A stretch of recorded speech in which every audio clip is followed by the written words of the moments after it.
नमस्कार, एक बार फिर से स्वागत है आप सभी का। मैं हूं Uday Chaudhary, motivational speaker, life coach, counsellor और राइटर। सुनने में तो बड़ा हाई फाई शब्द लगता है, राइटर, काउंसलर, मोटिवेशनल स्पीकर। पर रियलिटी बताऊं, मैंने इसके लिए कोई पढ़ाई नहीं पढ़ी और विश्व में ऐसा कोई अब तक स्कूल या यूनिवर्सिटी नहीं जो आपको राइटर बना दे। आप भाषाएं सीख सकते हैं, है ना।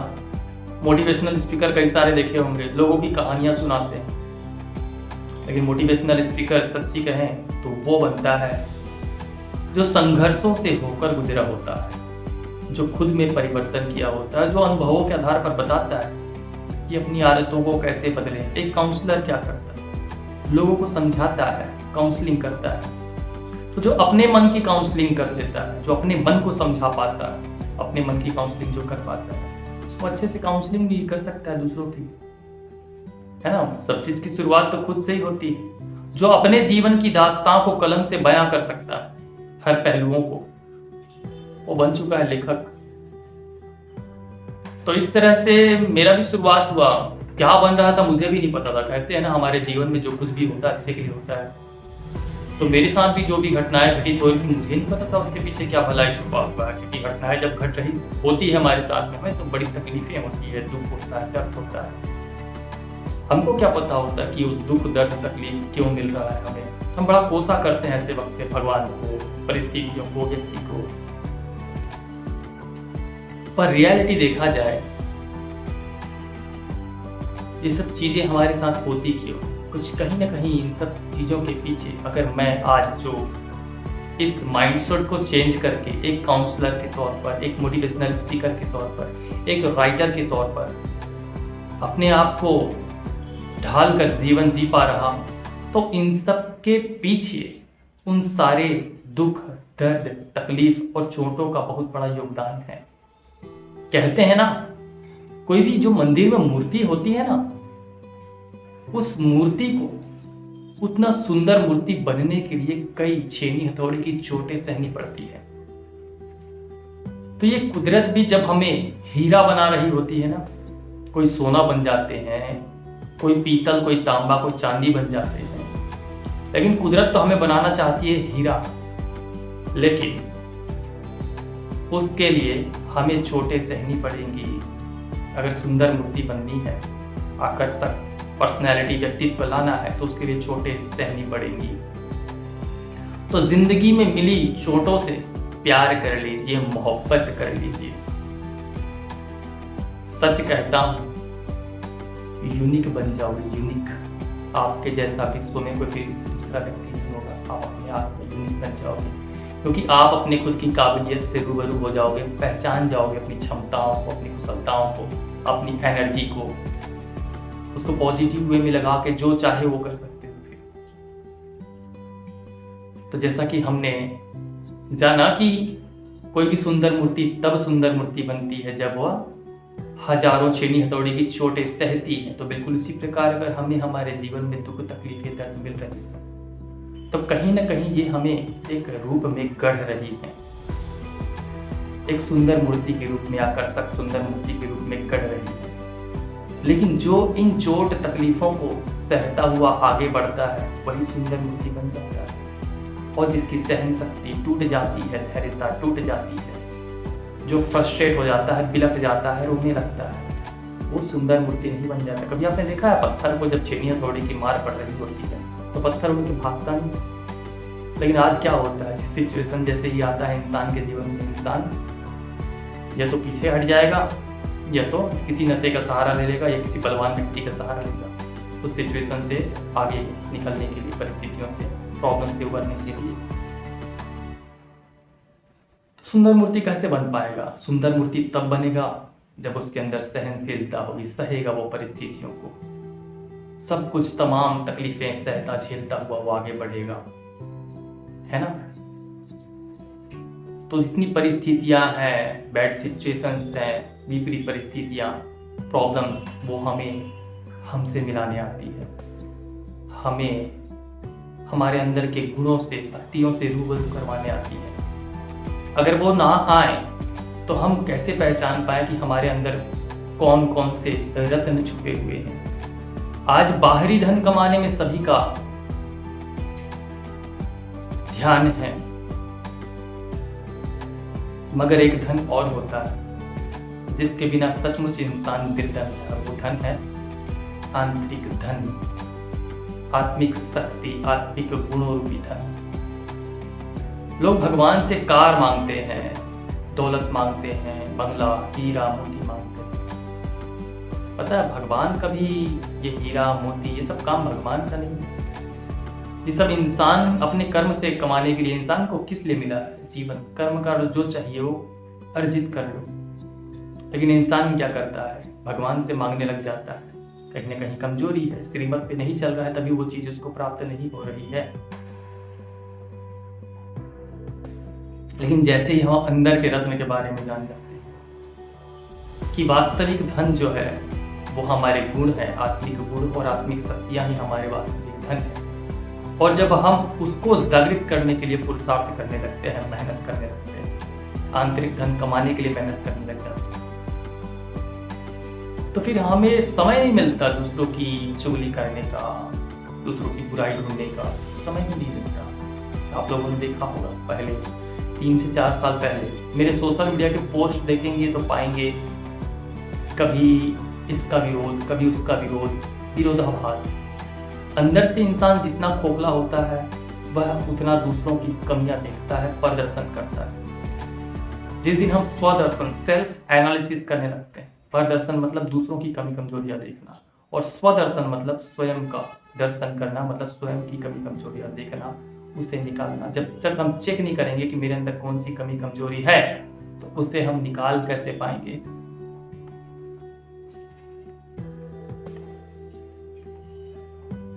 तो अपने अंदर की कमी कमजोरियों को निकालने के लिए हमें चेकिंग, सेल्फ चेकिंग जरूरी है।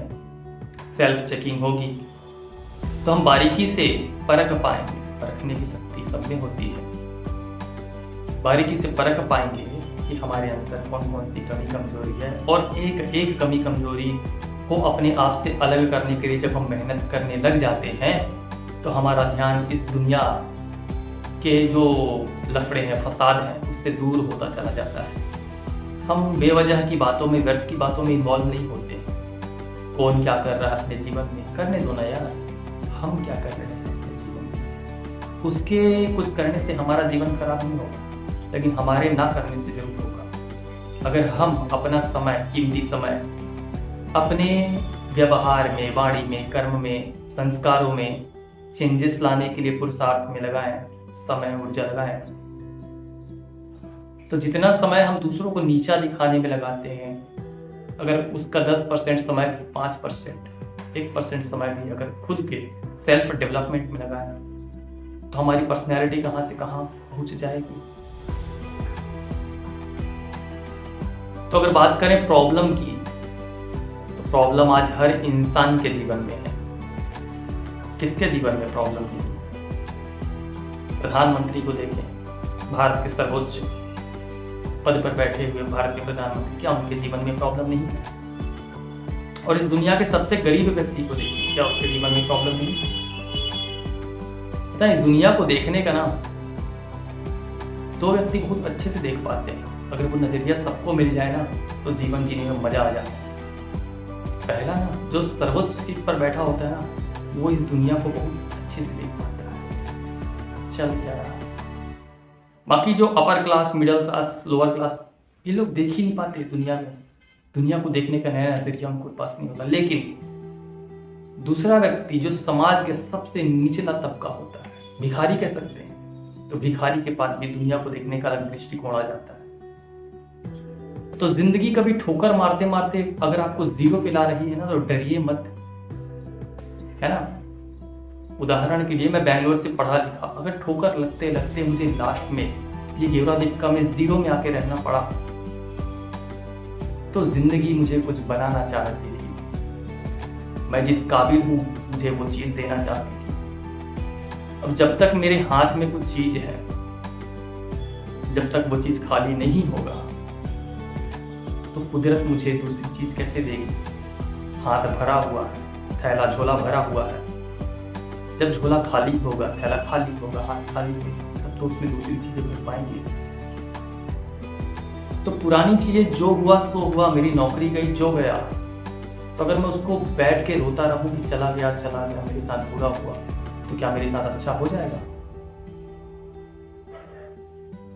मेरे साथ जो कुछ भी हो रहा था, मैं उसका दोषारोपण अपने कलीग्स को, दोस्त यार को, मैनेजर को, कंपनी को, परिस्थितियों को, फैमिली को, हमेशा दूसरों पर दोषारोपण करता कि मेरे साथ जो कुछ भी हो रहा है उसके जिम्मेदार ये हैं, वो हैं, ये परिस्थितियाँ हैं, सिचुएशन है, कंपनी है, दोस्त यार हैं, कलीग्स हैं, फ्रेंड्स, कुछ भी।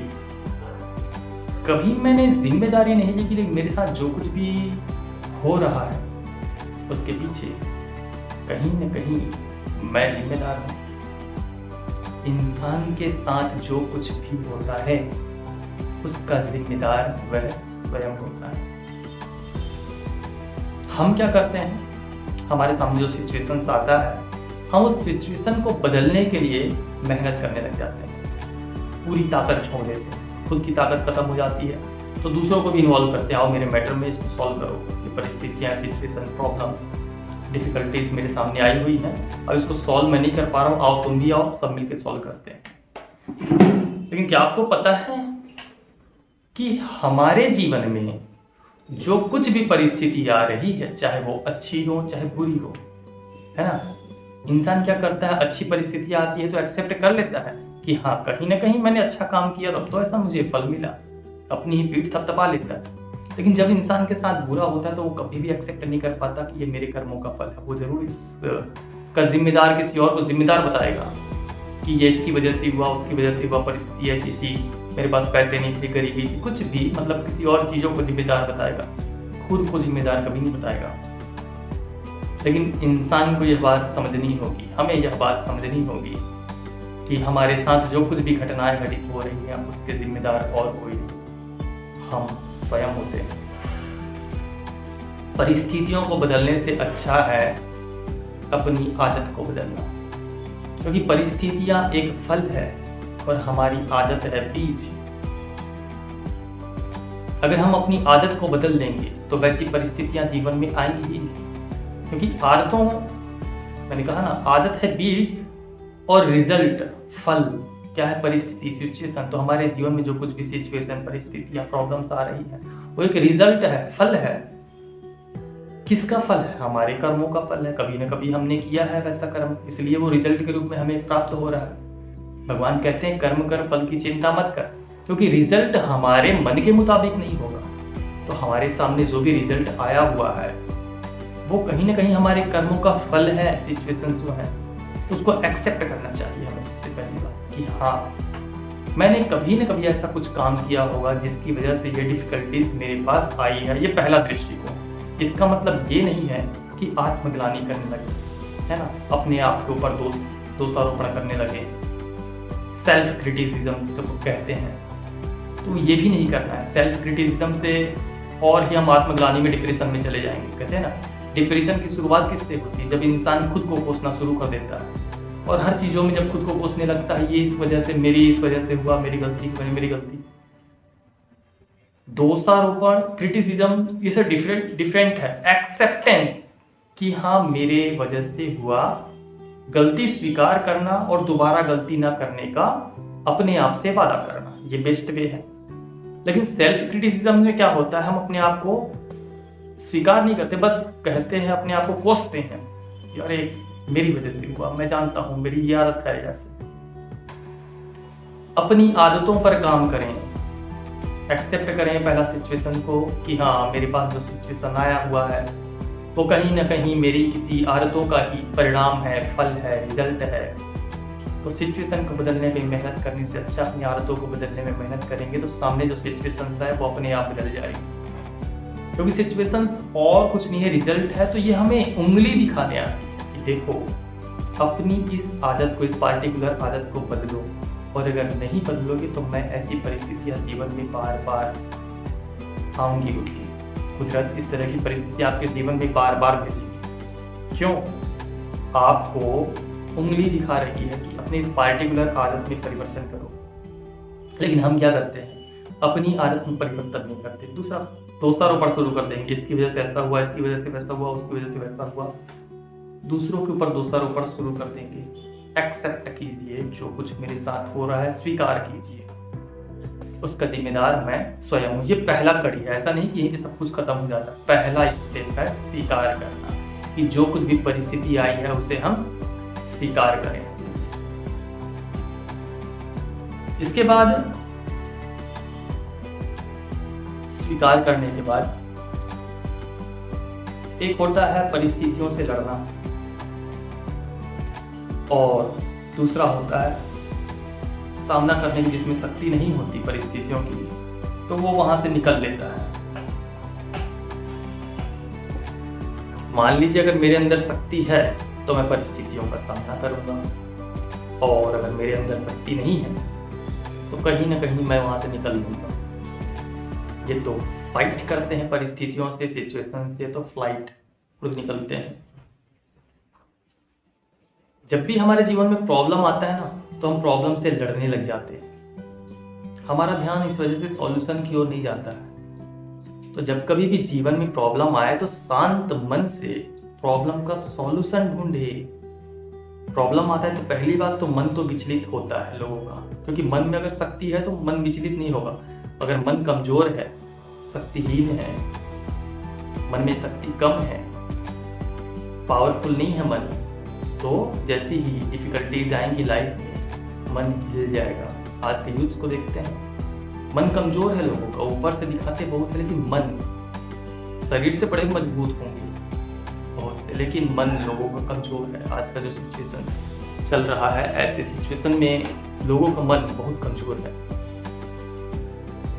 तो कमजोर मन जल्दी हिलता है, मतलब खाली बर्तन ज्यादा शोर करता है। इसलिए जैसे ही प्रॉब्लम आता है लोग इतना विचलित हो जाते हैं, क्या करें कैसे करें, लेकिन इस वजह से सॉल्यूशन नजर नहीं आता। जिस तरह से देखें, कभी भी नदी में जब हलचल होगा ना, तो नीचे उसकी तली नजर नहीं आती है, लेकिन जब पानी का हलचल बंद हो जाता है तो एकदम क्लियर नजर आता है तली में क्या छुपा है। तो बिल्कुल उसी प्रकार हमारा मन भी जब हलचल में होता है ना, अस्थिर होता है, अनस्टेबल होता है, तो हमें प्रॉब्लम का सॉल्यूशन नजर ही नहीं आता है कि अभी जो वर्तमान में एट प्रेजेंट मेरे सामने जो सिचुएशंस, प्रॉब्लम्स आई हैं, परिस्थितियाँ आई, इसका सॉल्यूशन कैसे निकाले। अस्थिर मन से, बोलते हैं ना, शांत मन से ही समस्या का समाधान नहीं आता है। तो अस्थिर मन से नहीं निकल सकता, इसके लिए आपको उस मन को शांत करना पड़ेगा। इसलिए कहते हैं जोश में कभी भी डिसीजन नहीं लेना चाहिए, गुस्से में डिसीजन नहीं लेना चाहिए। क्यों कहते हैं, गुस्से में मन विचलित रहता है, क्रोध में व्यर्थ के संकल्प, है ना, तो हम उसको डिसीजन समझ लेते हैं। गुस्से में हमारे मन में जो आता है हम उसको समझते हैं यही हमारा डिसीजन है। वो डिसीजन नहीं होता, वो फीलिंग्स, निगेटिव फीलिंग्स होती है, और निगेटिव फीलिंग्स में कोई डिसीजन नहीं होता है। डिसीजन लेना है तो आपको साक्षी होकर देखना पड़ेगा, साक्षी होकर सिचुएशन को समझना पड़ेगा। जब तक आप सिचुएशन में इन्वॉल्व रहेंगे आप उसका सॉल्यूशन ढूंढ ही नहीं सकते। आपको डिटैच होना पड़ेगा सिचुएशन से, और जैसे ही आप डिटैच होंगे, साक्षी होंगे, जैसे टीवी होता है ना, टीवी, यहाँ हम बैठे हैं, सामने टीवी रखा हुआ है, यहाँ बैठ के टीवी देखते हैं, तो बिल्कुल जीवन में जब कोई घटनाएं घटित हो रही है तो क्या, जब हम उसमें इन्वॉल्व हो जाएंगे तो हम उसका सॉल्यूशन नहीं ढूंढ पाएंगे। जब उसको हम डिटैच होकर यहाँ बैठकर दृष्टिकोण से, ऐसा दृष्टिकोण हमें अपना बनाना होगा कि जब कभी भी प्रॉब्लम आए तो हम उसको डिटैच होकर देखें, तब उसका सॉल्यूशन हम निकाल पाएंगे। प्रॉब्लम आता है तो कैसे अस्थिर हो जाते हैं लोग, सॉल्यूशन नहीं मिलता है, और हलचल में गलत डिसीजन की वजह से गलत रास्ता चुन लेते हैं, फिर लास्ट में असफलता, अनसक्सेसफुल, फेल्यूर। तो इससे अच्छा है कि मन को शांत करें। पहली बात, तुरंत डिसीजन ना लें, प्रॉब्लम के दौरान सोच समझकर फैसला लें। सोचने समझने के लिए स्थिर मन चाहिए, एकाग्रता चाहिए, कंसंट्रेशन चाहिए। जब मन और बुद्धि एक दिशा में काम करें सॉल्यूशन के लिए, एकाग्रता, कंसंट्रेशन, तब आप सही निर्णय कर पाएंगे कि हाँ, इस प्रॉब्लम से हम कैसे उभरे हैं। ऐसा ना सोचिए कि आपके पास जो प्रॉब्लम आई है बोलते हैं ना, अगर तुम्हारे जीवन में आई होती ना प्रॉब्लम तब जानते। जी, आपके अगर जीवन में या मेरे जीवन में कोई प्रॉब्लम आई है तो मेरे पास उस प्रॉब्लम का सॉल्यूशन है तभी मेरे पास आई। अगर किसी और के पास होता तो ये प्रॉब्लम उसी के पास जाती। तो हमारे अंदर कुछ शक्ति है तो हमें वो प्रॉब्लम रूबरू कराने आती है। देखो, तुम्हारे अंदर ये रत्न छुपा हुआ है, इसे अब इस्तेमाल करना शुरू करो। ये जताने की प्रॉब्लम आती है। कहते हैं ना, प्रॉब्लम हमें शक्तिशाली बनाने आती है। तो कैसे आती है? क्योंकि हमारे अंदर जो कुछ भी गुण है, शक्ति है, अगर हमें जानना है तो हम तभी जान पाएंगे जब वो सिचुएशन आएगा और उस गुण शक्तियों को सिचुएशन से पार करने के लिए हम यूज करेंगे। तब हम जान पाएंगे अरे मेरे अंदर में ये भी चीज़ है, वो भी चीज़ है। मान लीजिए हमारे अंदर सहन शक्ति है और मेरे को पता नहीं है, हमको पता नहीं है कि अपने अंदर कितनी टॉलरेंस पावर है। और कोई ऐसी सिचुएशन आती है लाइफ में, किसी के फादर एक्सपायर हो जाते हैं, किसी के कुछ भी हो जाता है, ऐसा घटना घटित हो जाता है जिस वक्त लोग एबनॉर्मल बिहेव करते हैं। उस समय अगर आप नॉर्मल बिहेव कर रहे हैं मतलब सहन शक्ति आपकी बहुत अच्छी है, तो ये आप तब जान पाते हैं जब वो प्रॉब्लम के दौरान आप उससे फेस करके गुजरते हैं।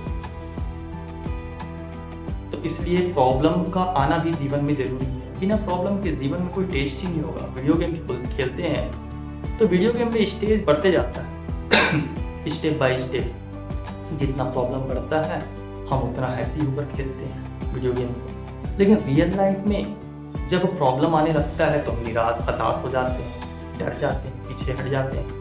ऐसा क्यों? बिल्कुल वीडियो गेम की तरह जीवन को भी खेल समझ के खेलो ना।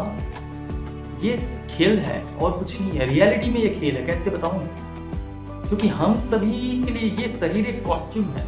हम सभी एक आत्मा है, परम धाम से आए हुए हैं ना। आत्मा, इस शरीर, ये वस्त्र है हमारा, इसको धारण किए हैं। और ये सृष्टि मतलब ये पृथ्वी एक नाटक मंच है, स्टेज है जिस पर हम एक्टिंग कर रहे हैं। इस परिवार में जन्म लिए हैं, भाई दोस्त यार सबके बीच में, और एक्टिंग करें बस हम ये भूल गए हैं और इस शरीर को ही मैं समझ के जीने लगे हैं कि ये शरीर ही मैं नहीं, ये शरीर मैं नहीं हूँ। इस शरीर का जो प्राण ऊर्जा शक्ति आत्मा है ना, वो मैं हूँ। जब आप अपने आप को आत्मा समझ कर जीते हैं ना, तब आप अच्छे से किरदार, अच्छे से एक्टिंग कर पाए।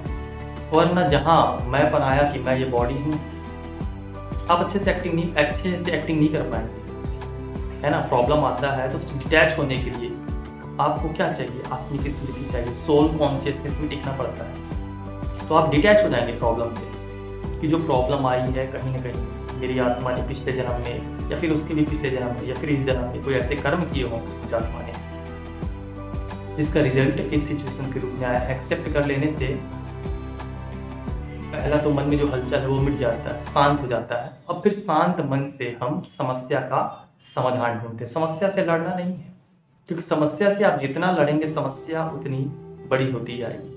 समस्या का समाधान ढूंढना है, प्रॉब्लम का सॉल्यूशन ढूंढना है, तो सॉल्यूशन शांत मन से मिलेगा।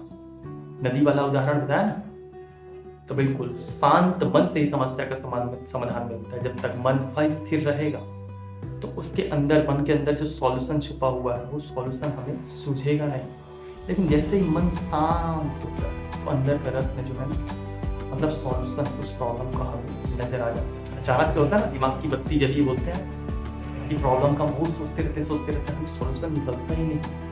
आज दुनिया के सभी व्यक्ति के जीवन में किसी न किसी तरह का प्रॉब्लम है, लेकिन सभी उलझे हुए हैं। किसी को सॉल्यूशन मिलता है अचानक से, कितना खुश होते हैं कि अरे मेरे को सूझा क्यों नहीं उस वक्त, क्यों नहीं सूझा? क्योंकि उस वक्त हमारा मन अस्थिर था, अनस्टेबल था, अशांत था। तो अशांत मन से, अनस्टेबल मन से, अस्थिर मन से समस्या का, प्रॉब्लम का समाधान कैसे मिलेगा? प्रॉब्लम का समाधान स्थिर मन से, स्टेबल मन से मिलेगा, शांत मन से मिलेगा। तो अपने मन को पीसफुल कीजिए, शांत कीजिए। शांत कैसे करेंगे? नजरिया चेंज कीजिए, दृष्टिकोण। अब तक हम चश्मा लगाए थे जिसमें हमको प्रॉब्लम नजर आ रहा था। अब हम एक ऐसा चश्मा लगा लिए हैं जिससे हम ये स्वीकार करने लगे हैं कि ये प्रॉब्लम ना मैं ही क्रिएट किया हूँ, मेरे ही कुछ कर्म की वजह से ऐसा क्रिएट हुआ है। दूसरा, हम ये भी जान गए हैं कि ये प्रॉब्लम ना मेरे अंदर के किसी गुण को जगाने आया है। और तीसरा, प्रॉब्लम से फाइट करने की जगह हम उसके सॉल्यूशन की ओर अपना अटेंशन लगाते हैं। जिस ओर हमारा ध्यान रहेगा ना, वो चीज़ें एक्टिव हो जाएंगी। अगर प्रॉब्लम की ओर हमारा ध्यान रहेगा तो प्रॉब्लम बड़ा होता जाएगा। अगर हमारा अटेंशन सॉल्यूशन की ओर रहेगा तो हमारा सॉल्यूशन तुरंत बड़ा होता जाएगा, मतलब सॉल्यूशन मिलता चला जाएगा। सॉल्यूशन लोगों को क्यों नहीं मिल पाता प्रायः? क्योंकि पूरा ध्यान, अटेंशन लोगों का प्रॉब्लम की ओर रहता है, इस वजह से बीपी बढ़ जाता है लोगों का। अगर लोगों का ध्यान प्रॉब्लम से हटाकर सॉल्यूशन की ओर चला जाए, बीपी गायब। क्योंकि स्ट्रेस नहीं आएगा, टेंशन नहीं आएगा, तनाव नहीं आएगा, ओवर थिंकिंग नहीं होगा। ओवर थिंकिंग कब होगा? जब स्वीकार नहीं करेंगे मेरे जीवन में ऐसा क्यों हुआ, मेरा तलाक क्यों हो गया, मेरे साथ ऐसा क्यों हुआ, मेरे पिता का मृत्यु क्यों हो गया, कुछ भी ऐसा प्रॉब्लम जब हम स्वीकार नहीं करेंगे तो हमारे मन में वेस्ट थॉट चलेंगे, और वेस्ट थॉट की वजह से क्या होगा? ब्लड प्रेशर, स्ट्रेस बढ़ेगा, तनाव बढ़ेगा। तनाव बढ़ेगा तो ब्लड प्रेशर बढ़ेगा, दिल का धड़कन बढ़ेगा, बीपी की गोलियां खानी पड़ेंगी। तो सबसे बेस्ट क्या है? दृष्टिकोण चेंज करना, पॉइंट ऑफ व्यू, नजरिया चेंज करना। चश्मा, देखने का जो चश्मा होता है ना, पहले काला चश्मा लगाए थे, अब सफेद चश्मा लगाते हैं। उल्टा चश्मा कह सकते हैं इसको, उल्टा चश्मा। जिस दिन हम ये उल्टा चश्मा पहनना शुरू कर देते हैं ना, हमारे जीवन से प्रॉब्लम खत्म हो जाती है। प्रॉब्लम तब तक है जब तक हम उसको प्रॉब्लम के तौर पर देख रहे हैं। जिस दिन हम उस प्रॉब्लम को सॉल्यूशन के तौर पर देखने लग जाते हैं, वो प्रॉब्लम खत्म हो जाती है। जैसे दुश्मन को अगर हम दोस्त के तौर पर देखना लगे तो दोस्त जैसा हम व्यवहार करने लगे, भले दुश्मन हमसे दुश्मन जैसा व्यवहार करेगा, लेकिन अगर हमारा पॉइंट ऑफ व्यू बदल चुका है, हम कुछ ऐसी बात जान गए हैं उसके बारे में कि वो जो कुछ हमारे साथ कर रहा है वो हमारे भलाई के लिए, भला की भलाई ना हो भले ही, अगर हम इस दृष्टिकोण से देखने लग जाते हैं कि सामने जो कुछ भी प्रॉब्लम आ रहा है वो एक अपॉर्चुनिटी है, उसके पीछे एक अपॉर्चुनिटी छुपा हुआ है, अवसर छुपा हुआ है। वो अवसर कैसा? वो हमें हमारी inner capabilities, inner strength, inner power से रूबरू करवाएगा। बिना प्रॉब्लम के कोई अपने इनर स्ट्रेंथ को नहीं जान सकता कि उसके अंदर में कितनी क्षमताएं हैं, कितनी कुशलताएं हैं, कितनी ताकत है, कितनी शक्ति है, कितनी एनर्जी है, कितना गुण है, कितना ज्ञान है, कितनी शक्ति क्या है। लोग कैसे जानेंगे मेरे अंदर कितना कुछ है जब तक प्रॉब्लम नहीं आएगा, वैसा सिचुएशन नहीं आएगा, जब तक गड्ढा नहीं आएगा सामने। तो हम कैसे जानेंगे मेरे को कूदना भी आता है, गड्ढे के उस पार जाना आता है? तो हमारे अंदर का जो गुण और शक्ति है ना, वही है। सामने प्रॉब्लम मतलब गड्ढा, अब उसके कूदने की शक्ति हमें तब पता चला जब वो गड्ढा है, छोटा गड्ढा आया तो पता चला हाँ इस छोटे गड्ढे से मैं कूद सकता हूँ। कोई कीचड़ आया तो हाँ कीचड़ में कैसे चलना है वो चलना सीख गए। तो सीढ़ियाँ हैं प्रॉब्लम हमें गढ़ने आती है। प्रॉब्लम छेनी हथौड़ी की मार है, तो उसे डरिए नहीं, मोहब्बत कर लीजिए, प्यार कर लीजिए प्रॉब्लम से। नजरिया बदलिए अपना प्रॉब्लम के प्रति।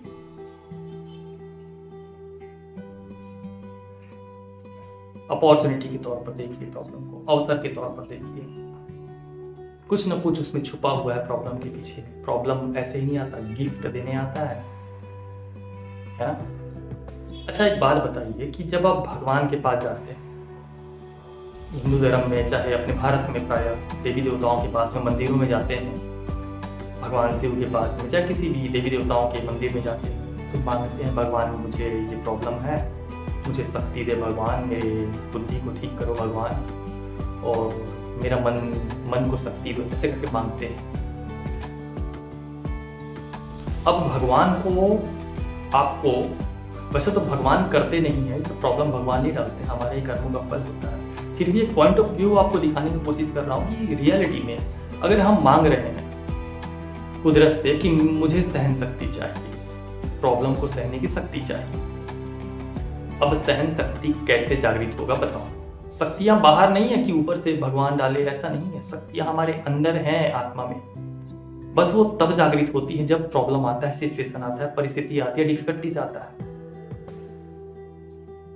तो भगवान से हमने मांगा मंदिर में जाके, या देवी देवताओं से मांगा मंदिर में जाके कि मुझे सहन शक्ति चाहिए, मुझे सामना करने की शक्ति चाहिए, ताकि इस प्रॉब्लम को सॉल्व करने की शक्ति चाहिए। तो अब वो कुदरत एक अलग चीज है, भगवान एक अलग चीज है। कुदरत आपके जीवन में वैसी सिचुएशंस क्रिएट करती है कि आपके अंदर की सहन शक्ति डेवलप हो जाए। मांगा किसने? हमने। क्या मांगा?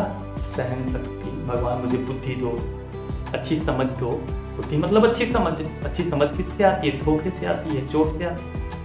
बिना धोखा खाए हुए किसी को समझ नहीं आता, बिना ठोकर खाए कोई नहीं सीखता है। तो जीवन में जब ठोकरें मिलती है तो इंसान डर जाता है, अरे मेरे जीवन में ये क्या हो रहा है। अरे भैया, तूने ही तो जाके भगवान से मंदिर में मांगा था, तो सुना किसने? कुदरत ने सुना कि हाँ, इसको सहन शक्ति चाहिए, इसको सामना करने की शक्ति चाहिए, इसको प्रॉब्लम का सॉल्यूशन निकालने की शक्ति चाहिए।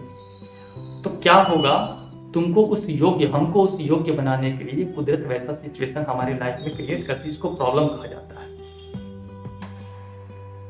तो वो आया सिचुएशन हमारे सामने, हम डर गए, फिर से मंदिर गए, भगवान प्रॉब्लम आ गया। अरे भैया, तुमने ही तो मांगा था शक्ति।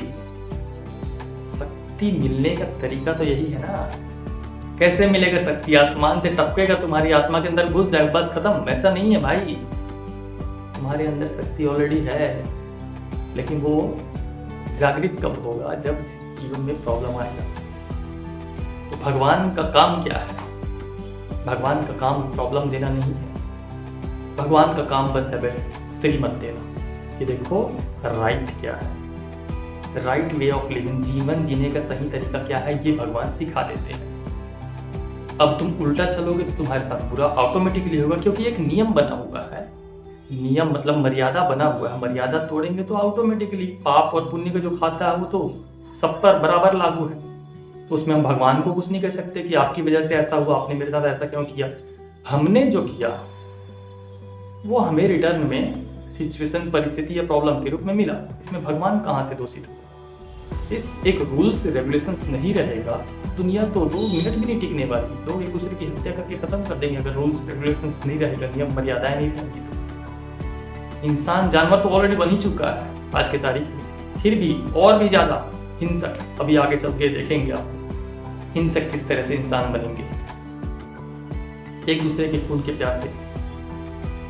तो अगर नियम मर्यादाएं हैं तभी हम इंसान जीवित हैं। एक दूसरे को नहीं काट रहे हैं, मुर्गा काट रहा है, इंसान बकरा काट रहा है, एक दूसरे को अभी कम काट रहा है, ज्यादा नहीं काट रहा, कम काट रहा है, कम गिरा रहा है नीचे, लेकिन अभी आगे चल के सिचुएशन और बढ़ते चले जाए। खैर, पॉइंट से भटकते नहीं है, पॉइंट में आते हैं। प्रॉब्लम जो है, अपना पॉइंट जो है, टॉपिक जो है आज का प्रॉब्लम है, सॉल्यूशन। इसी टॉपिक के इर्द गिर्द ही बातें करते हैं। ये सब चीजें किसी स्कूल में नहीं सीखी जाती, लेकिन ये सब चीजें तो सीख जाता है ना। अगर किसी स्कूल ना भी गया हो ना तो भी जीवन अच्छे से जी लेगा। लेकिन बड़े से बड़ा पढ़ा लिखा व्यक्ति भी आज जब जीवन में प्रॉब्लम आता है तो टूट जाता है। क्यों? क्योंकि मन में शक्ति नहीं होती है, इस दुनिया को देखने का उनके पास नजरिया नहीं होता, इस दृष्टिकोण से। तो जब हम अपने जीवन के जो भी सिचुएशंस है उसको इस तरह से देखना शुरू कर देते हैं, राइट वे ऑफ लिविंग, तब परिस्थितियों का प्रभाव हमारे ऊपर नहीं पड़ता। तब सिचुएशन से हम डरना बंद कर देता, हमारा मन डरना बंद कर देता। तब प्रॉब्लम आने से हम घबराते नहीं हैं, डरते नहीं। व्यर्थ वेस्ट के संकल्प, विचार, थॉट हमारे मन में क्रिएट नहीं होते। क्यों? क्योंकि हमने उस प्रॉब्लम को अवसर के तौर पर देखा, हमने चश्मा उल्टा कर दिया दुनिया को देखने का कि मेरे जीवन में जो भी कुछ प्रॉब्लम आ रहा है, पहला मेरे कर्मों का फल है, दूसरा वो प्रॉब्लम एक अपॉर्चुनिटी है, एक अवसर है, और तीसरा वो प्रॉब्लम मेरी आदतों को बदलने के लिए उंगली दिखा रहा है भाई कि अपनी आदतें बदल लेनी तो मैं फिर से और बड़े रूप में आऊँगा। जब तक नहीं बदलेगा तब तक आता रहूँगा। होता है ना कि जब तक हम किसी पार्टिकुलर आदत को नहीं बदलेंगे वो प्रॉब्लम बढ़ता जाएगा। जितना हमारी आदत बढ़ती जाती है उतना वो प्रॉब्लम का साइज भी बढ़ता जाता है। वैसे देखा जाए तो प्रॉब्लम का साइज होता नहीं है, हमारे मन की शक्ति पर डिपेंड करता है कि प्रॉब्लम छोटा है या बड़ा है। अगर हमारा मन शक्तिशाली है तो बड़ी से बड़ी सिचुएशन भी हमें नॉर्मल सिचुएशन लगेगी, छोटी प्रॉब्लम लगेगी। जब प्रॉब्लम लगेगी और हमारे मन की शक्ति बहुत कम है या थोड़ी कम है तो सामने भी जो भी प्रॉब्लम सिचुएशन आई है, डिफिकल्टीज लगे, बहुत बड़ा पहाड़ जैसे समस्या आ गया बोलते हैं ना, तुम्हारे जीवन में आता है ना, तब समझते हैं। क्यों? क्योंकि मन की शक्ति पर डिपेंड करता है प्रॉब्लम का। अब देखिए, हम एक ही परिवार में बहुत लोग रहते हैं, सेम सिचुएशन आएगा, उसी सिचुएशन में सबका रिएक्शन अलग अलग रहेगा। जिसकी मन की शक्ति ज़्यादा है वो उसका रिएक्शन अलग, जिसका मन का शक्ति कमज़ोर है उसका रिएक्शन अलग, जिसका मन का शक्ति मीडियम है उसका रिएक्शन अलग। एक बोलेगा कि अरे बहुत बड़ी प्रॉब्लम आ गई है, दूसरा बोलेगा इतनी भी बड़ी नहीं है, तीसरा बोलेगा प्रॉब्लम ही नहीं है। तो मतलब प्रॉब्लम का कोई साइज़ नहीं है। हम अपनी मन की शक्ति के अनुसार उसको साइज़ देते हैं कि ये प्रॉब्लम का साइज़ क्या है। तो इनर पावर अगर हम डेवलप करना चाहते हैं, अपना स्ट्रेंथ, इनर स्ट्रेंथ डेवलप करना चाहते हैं, तो पॉइंट ऑफ व्यू बदलना पड़ेगा, अपना दृष्टिकोण बदलना पड़ेगा। फिर हम प्रॉब्लम का सामना कर पाएंगे, समाधान कर पाएंगे। होता है ना, बहुत लोगों को सिचुएशंस को क्रॉस करने की शक्ति नहीं होती, तब मंदिरों में जाते हैं, भगवान परिस्थिति आई है इसको पार करा दे, नैया तो पार लगा दे, भगवान बोलते हैं। मतलब मन के अंदर वो शक्ति आ जाए कि हम उस सिचुएशंस को क्रॉस कर जाए। देखिए, अच्छा समय कब कट जाता है पता नहीं चलता, लेकिन बुरा समय कब कटता है बहुत तकलीफ लगता है। बुरा समय एक एक पल नहीं बीतता है। तो नैया पार लगा दे कहने जाते हैं भगवान को, तो नैया कैसे पार लगेगी? जब हमारे अंदर ना उस सिचुएशंस को क्रॉस करने की इनर स्ट्रेंथ डेवलप होगी, आंतरिक शक्ति जब हमारे अंदर जागृत होगी सिचुएशंस को क्रॉस करने की, तब हम उस प्रॉब्लम को, सिचुएशंस को इजीली क्रॉस कर पाएंगे। हमारे अंदर अगर स्ट्रेंथ ही नहीं है, इसलिए ना कहते हैं मंदिर पे कि भगवान मुझे इस परिस्थिति को नैया पार करा दे, भगवान इस परिस्थिति को पार कराने की शक्ति मुझ में भर दे। हमारे अंदर है, लेकिन उस परिस्थिति को क्रॉस करने के दौरान जागृत तब होगी जब हम हिम्मत का एक कदम आगे बढ़ाएंगे। भगवान भी तभी मदद करता है जब हम हिम्मत का एक कदम आगे बढ़ाते हैं। प्रायः होता क्या है, इंसान डिपेंडेंट हो गया आजकल भगवान पर, दोस्त यार पर, नेताओं पर, पुलिस पर, मतलब थर्ड पार्टी पर डिपेंडेंट हो गया। अपनी प्रॉब्लम को फेस करने के दौरान क्या करता है इंसान, किसी और को फोन करेगा, रे जानते हो मेरे जीवन में ऐसा हो गया, आओ थोड़ी मदद करो मेरी। क्या ज़रूरत है हमें? अगर प्रॉब्लम आई है मेरे जीवन में, मुझे रूबरू करवाने आई है कि मेरे अंदर में कौन कौन सी शक्ति है, तो मैं जब फेस करूंगा प्रॉब्लम को, तब तो मेरे अंदर की वो शक्तियां जागृत होंगी।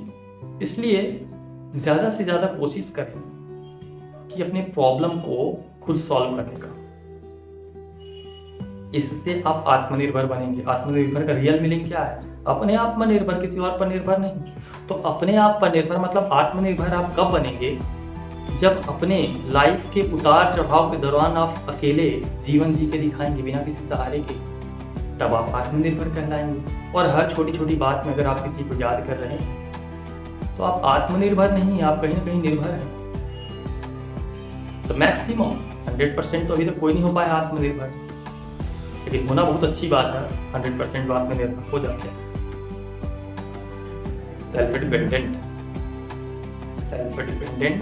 सेल्फ मतलब आत्मा, आत्मा मतलब क्या? आत्मा की शक्ति, आत्मा के गुण पर निर्भर करना कि हाँ मैं इस परिस्थिति को पार कर लूँ। हिम्मत की बात कर रहे हैं कि जब तक हम संकल्प से ये हिम्मत नहीं करते, हिम्मत का एक कदम आगे नहीं बढ़ाते, तब तक भगवान के 1000 भुजाओं के हाथ हमारे सहयोगी नहीं बनते हैं। हमको ये कुदरत हमें तब मदद करती है जब हमारे अंदर हिम्मत होती है कि हाँ मैं इस काम को करूँगा, और हम एक जिम्मेदारी, एक बीड़ा उठा लेते हैं उस काम को करने का, तब ये कुदरत हमारी सहयोगी हो जाती है। इसलिए कहा भी है, किसी फिल्म का बहुत अच्छा डायलॉग है ना, कि जब हम किसी चीज़ को बड़ी शिद्दत से चाहते हैं तो पूरी कायनात उस चीज़ से हमें मिलाने के लिए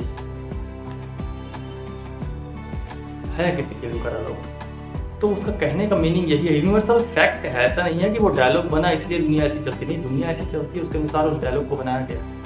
दुनिया की रूल्स रेगुलेशंस है, यूनिवर्सल फैक्ट है, उस बेस पर चलती है दुनिया। तो उसमें यही है कि हम जब मन और बुद्धि से, मन बुद्धि मतलब मन अलग है, बुद्धि अलग है, जब दोनों को एकाग्र करके एक दिशा में सोचते हैं और संकल्प करते हैं, कॉन्सेंट्रेट होकर एक दृढ़ संकल्प करते हैं, संकल्प भी नहीं, दृढ़ संकल्प करते हैं कि हाँ, डिटर्मिनेशन जिसे कहा जाता है। तो डिटर्मिनेशन के साथ एक दृढ़ संकल्प करते हैं कि मैं ये काम करूँगा। जैसे मैंने कहा कि मैं शराब छोड़ूंगा, छोड़ दिया, आज से मैं शराब छोड़ दिया, करते करते करते एक दिन सच में छोड़ दिया यार। कब छोड़ पाया? जब संकल्प में दृढ़ता थी, मैंने हिम्मत रखा एक कदम, तो भगवान ने सहारा दिया 1000 भुजाओं के साथ में कि शराब छोड़ने के लिए कैसी कैसी परिस्थितियों से एक माइंड को गुजारना जरूरी होता है। वैसा भगवान वैसी सिचुएशंस, भगवान नहीं, वैसा कुदरत मेरे जीवन में वैसे सिचुएशंस क्रिएट की और मैं शराब से उबर गया। परमानेंट उभर गया तब आज 6 साल बाद 7 साल बाद ये अच्छे से कॉन्फिडेंस के साथ मैं आपको बता पा रहा हूँ। अगर मैं एक घूंट भी शराब का, सिगरेट, गुटखा, तंबाकू कुछ भी चीज़ ले रहा होता ना, ये कॉन्फिडेंस नहीं झलकता। अगर बता पा रहा हूँ तो कहीं ना कहीं इस दुनिया की सुप्रीम पावर जो है वो पीछे से धक्का दे रही है कि मैंने तुझको एक्सपीरियंस दिया इतना सुंदर, कैसे निकला जाता है। तो एक्सपीरियंस को अपने तक रखकर इतना बड़ा सेल्फिश कैसे हो सकता है। ज्ञान तभी सार्थक होता है जब आप उस ज्ञान का दान करते हैं। अगर आप उस ज्ञान को, कुदरत ने आपको कुछ ज्ञान दिया, अपने पास रख लिया है, तो आप सेल्फिश में आ गए। तो कुदरत ने मुझे एक्सपीरियंस मतलब ज्ञान दिया कि शराब ये सबसे बड़ा राक्षस है आज के समाज का, जो पूरे यूथ को चौपट कर दिया है। ना केवल शराब, मतलब एक नशे से बाहर कैसे निकला जाए। अगर भगवान वो हथियार मुझे दिए हैं तो मेरी जिम्मेदारी बनती है वो ज्ञान रूपी हथियार लोगों के हाथ में देने के लिए, ताकि वो शराब का गला काट सकें इस तलवार से। शराब एक राक्षस है जो आज के युवाओं को जकड़ा हुआ है, उसकी यूथ जवानी को खत्म कर देगा। तन मन धन जन चारों एंगल से खत्म युवाओं का जीवन। तो ऐसे समय में भगवान, ये कुदरत लोगों को उससे प्रोटेक्ट करने के लिए ढाल या फिर तलवार तो देगी ना। जब अति होता है तो अति का अंत भी होता है। तो ये एक तलवार है, ज्ञान की तलवार है, कि अपना पॉइंट ऑफ व्यू, अपना नजरिया चेंज करके न केवल हम शराब, सिगरेट, गुटखा, तंबाकू से निकल सकते हैं, बल्कि हम अपनी हर आदतों को बदल सकते हैं।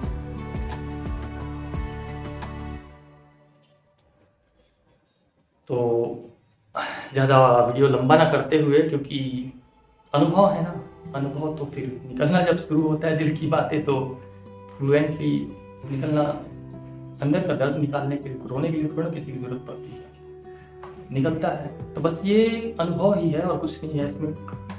उसको आप ज्ञान के तौर पर इस्तेमाल कीजिए या किसी भी, अगर ऊपर वाले ने अनुभव दिया है तो जरूर आपसे अगर मैं साझा करता हूँ तो सही में अगर उस कंडीशन में कोई है तो उसके लिए ये अनुभव एक वरदान से बढ़कर, एक वरदान से बढ़कर, एक तलवार से बढ़कर। तलवार से आप शराब से नहीं जीत सकते। अगर कोई शराब का एडिक्ट है, सिगरेट, गुटखा, तंबाकू, किसी प्रकार का नशे का आदी है, तो तलवार से काटते रहो, दारू के बोतल को, नहीं कटेगा वो आदत। लेकिन ये जो ज्ञान है, ये अनुभव जो एक्सपीरियंस जो आप सुन रहे हैं ना, अगर इससे सुनते सुनते भी बहुत लोग बदल जाते हैं, क्योंकि आपका माइंड कहीं ना कहीं आपके माइंड में वो बीज पड़ रहा है। जो मैंने फील किया उसका बीजारोपण आपके माइंड में हो रहा है। सुनते सुनते भी बदल जाते हैं बहुत सारे, कि सच में ऐसा हो सकता है। शराब भी छोड़ा जा सकता है, सिगरेट, तंबाकू, गुटखा, गुड़ाकू, मतलब नशे की हर आदत छोड़ी जा सकती है। न केवल नशे की, इंसान की हर आदत को बदला जा सकता है। चलिए एक बार रिकॉल कर लेते हैं कि आज हमने क्या क्या सीखा। प्रॉब्लम के बारे में जाना कि प्रॉब्लम क्या है, समस्या, विघ्न, प्रॉब्लम। तो हमको बनना है विघ्न विनाशक।